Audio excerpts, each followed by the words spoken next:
So Jason, thank you very much for joining us tonight. And as we were saying, this is very much so a situation that is dear to your heart. You say that you have family members, including a cousin, who's been affected by these very types of attacks. So please tell us and your viewers about your story.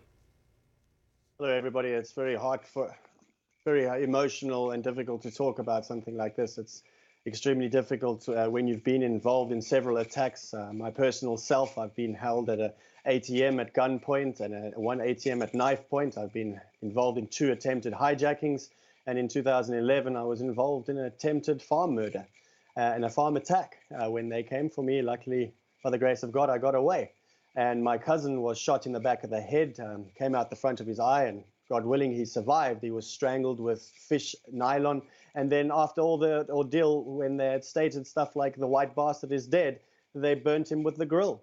And then went to proceed after the rest of his family. And his 2 little daughters under the age of 10 had to see that and suffer traumatically every day, including his wife. And I think there's one question that needs to be posed here, too, is how often do you say these attacks happen? Because, for example, there's some people in the media who say that it might be overplayed.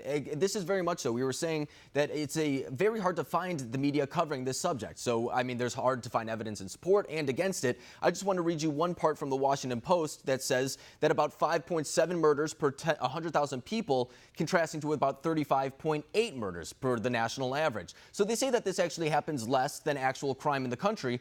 But you say that this is more directed, it's more targeted against certain groups of people. Can you speak to that? There's certain groups of people that have been specifically targeted. They've got a big cross painted on their backs, and they have been incited by people like Julius Malema, Jacob Zuma, and even the current Cyril Ramaphosa. They incite violence against us and murdering and death by shoot the farmer, shoot to kill, 1 bullet, 1 settler. They go out of their ways, and the people that want to deny it, there's been 376 attacks since the 1st of January and till the end of October, and attack every single day in the month of November, and 36 murders, not counting November. It happens every day. I challenge anybody to show me one South African that does not know somebody who's been attacked. Yeah, and you know, to that point, actually, that very same article, while it kind of tries to downplay how frequent this happens, it does admit that of the 62 people that they found murdered last year, 46% of the victims were white farmers. So it does kind of speak to the idea that, as you were saying, it is very much so a targeted effort. And going to your point as well, too, there has been an international response. We played what President Trump said before regarding that tweet. Russian President Vladimir Putin has also said that he's encouraged farmers to migrate to Russia if need be. Australian Minister Peter Dutton has also said that he's accepting people into the country. So there is an international recognition of the harm that's going down in South Africa right now. But let me ask you, what is your plea to the world? What are you asking people to recognize regarding this situation? The plea to the world right now and to the United States of America, I'm sorry, you've hit a nerve, but the nerve is that we need immediate, as of now, protective status, the same as you've just stated, because we are in a minority and we are being persecuted, we are being murdered, and we are being slaughtered. We need the president to help us and give us an immediate effect. And in fact, just to show how a nation will get behind you.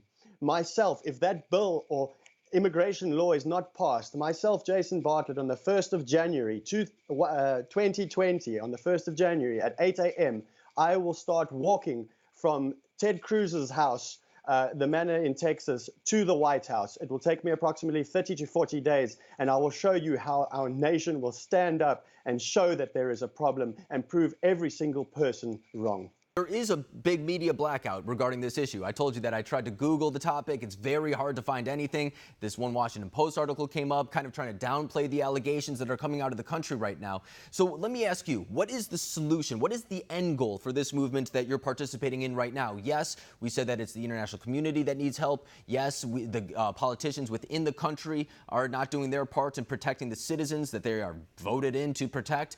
What is the end goal for this? Is it just a blanket type of protection for these farmers based on the country's constitution? Is it a call for refugee status? Or is it just trying to bring things back to normal? What is the end goal of this movement?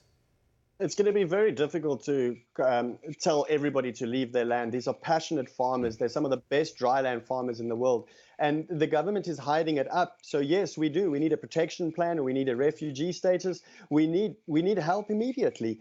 They can enforce the commandos again and try and cull and stop the murders of the farmers, and or someone can send a group of people out there to actually protect each and every physical farmer. Yeah, and you were mentioning some of the graphic images that are coming out of South Africa right now regarding this. In fact, you shared some of your own. We decided against showing it on this program just because it is we know that there are young people watching, but I encourage people to go visit your Twitter page where you've been sharing some of this information. Jason Bartlett, you have it right there up. Buffalo Bartlett, there you go, right there. So you can check out some of the things that you're talking about. In fact, you even shared the experience of a family member who went through this process. And for the sake of transparency, too, that Washington Post article, you can find it yourself. It's by Carolyn Holmes in case you want to see the other perspective. But I highly encourage our viewers to go check out Buffalo Bartlett there on Twitter to see this type of stuff that Jason is talking about. But Jason, thank you very much for joining us tonight.